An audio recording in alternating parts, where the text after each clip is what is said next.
I hope that your spine came complete with cushioning, wrapped in bubble wrap, package marked fragile with built-in airbags, because you have never been hugged like this before. I need to translate with these arms and this body the idea that I'd like to keep you, that I'd like to be any small fraction of your smile, that I too am something fragile encased in protective shields. So if you listen closely to my embrace, you might hear me tell you how I arrived in layers, in security, behind metaphoric walls thick with precaution, heavily guarded, like heaven. And you might hear me tell you how I feel like the heaven that we believe in is really just a mirror, a reflection of everything that we could have been if we lived up to it rather than just looking up at it, if we chose not to settle.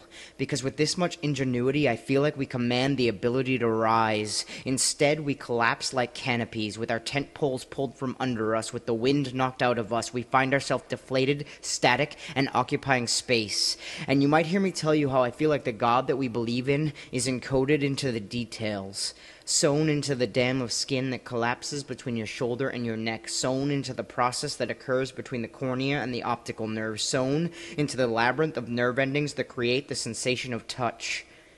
And you might hear me tell you about the first time I fell off my bike and tore the skin around my patella, only I didn't know it was my patella at the time, and how I remember in that moment distinctively missing my big wheel and wondering why I had to learn to ride without training wheels in the first place. And I remember as I sat on the ground, my knee open like a Ziploc bag, my eyes as big as circus tents filled with oceans. I remember that was the first time I gave thought to my weight, not just my weight in pounds, but the weight of my existence, and the distance between me and the ground, and how clouds look down on us, and how my feet keep my body afloat, and how my skin tore and exposed the truth for the first time, that this is the stuff I am truly made of. I am filled with the Red Sea. I am filled with pain and infrastructure. I am filled with dams and valves, and there is not one part of me that wouldn't give way if given the chance. And you might hear me tell you how I feel like I am held together quite well for a system that wants to fall apart, and how until that day, I only ever saw my DNA as a film reel, and I as the projection, and my soul as the lamp shining light on the subject.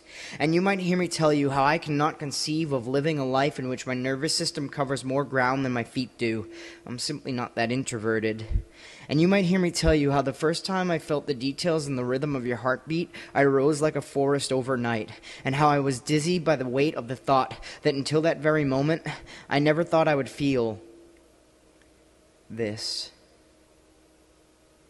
And if you listen closely to my embrace, you will hear me tell you how I need to express with this hug a lot of things that I cannot say with these lips.